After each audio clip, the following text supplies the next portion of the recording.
Canadian capital, where the area in and around the country's parliament remains on lockdown after a series of shootings in and around the parliament building.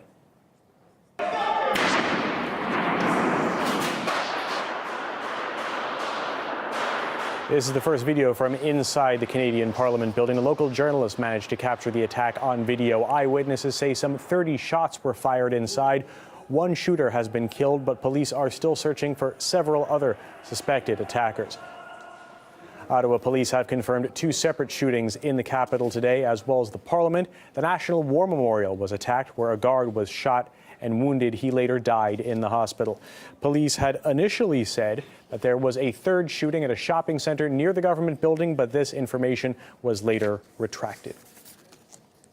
This comes hot on the heels of another attack on Monday in Quebec. Police shot dead a man who ran over 2 soldiers. The 25-year-old tried to escape but lost control of the vehicle and crashed into a ditch. Before he was shot by officers, police say he called 911 and said he carried out the attack. According to authorities, the man became radicalized about a year ago after getting involved with extremist Muslims. Live now to Toronto, Canada, war correspondent Eric Margolis joining me live with some perspective on this. So do you think there's a reason behind the surge in violence, or is it a tragic coincidence in Canada? I think it's more in line with a coincidence. The incident in Quebec 2 days ago looks like a person who was slightly or semi-deranged who ran over some soldiers.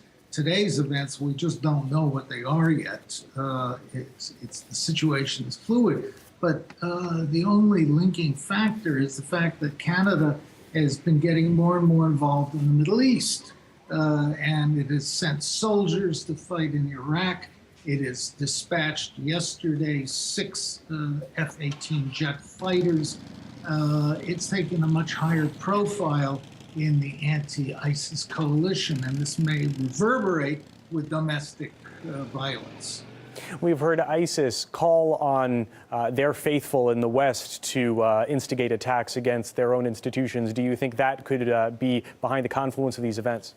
Well, it's a possibility we cannot discount. And in fact, as far as the media is concerned and the government, the Conservative government of Canada, they are playing up the link to the Middle East as part of an effort to get Canada more involved in military affairs and events in the Middle East.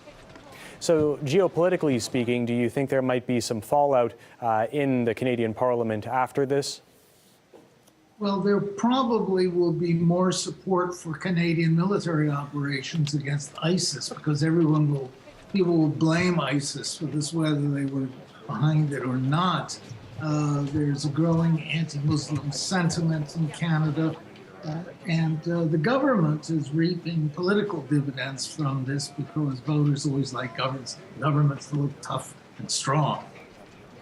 How would you gauge the law enforcement reaction in your experience to this so far? Well, it's been more restrained than it would be in the U.S., where there would have been a lot more gunplay. Obviously, security in front of Parliament was not as tight as it should be. But, you know, Canada's not used to this kind of thing. Canada is a very peaceful, law-abiding country where jaywalking was probably the most dangerous offense, or hunting without a license. It's not used to this kind of violent spasms, nor to crazy people running around committing murders, except on rare occasions. And the effect of this is when you go kicking hornets' nests abroad, as in the Middle East, you were bound eventually to get stung. Do you think this will have the country reassessing its security measures then?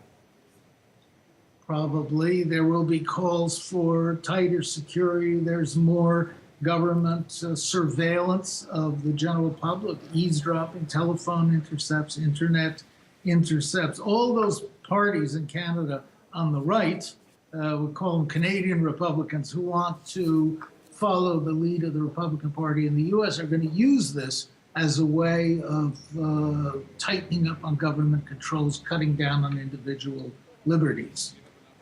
Finally, you are in Toronto, Canada's most populous city. How are the people there reacting to this, from what you've seen so far?